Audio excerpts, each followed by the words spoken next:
200A của hãng Dreeland. Model của máy là ARC200T các bạn nhé. Nhìn hình thức bề ngoài của máy này thì nó được thiết kế rất là gọn gàng và chắc chắn. Máy có trọng lượng là 8 kg. Kích thước của máy lần lượt đo theo chiều dài, chiều rộng và chiều cao là 375 x 155 x 232 mm các bạn nhé. Về thiết kế hoạt động của máy thì khá là đơn giản. Máy bao gồm công tắc tắt mở nguồn và một nút chỉnh cường độ dòng từ 30 tới 200A các bạn nhé. Máy này hoạt động liên tục, đạt được hiệu suất là 60%.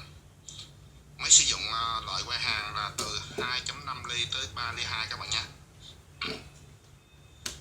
Rồi máy này thì về cái cặp để gắn kẹp hàng và kẹp mát là nó sử dụng cọc lớn các bạn nhé. Cọc lớn thì nó tăng cái diện tích tiếp xúc điện tốt hơn. Khi mình sử dụng lâu dài thì cái cọc này nó sẽ khó hỏng hơn cái loại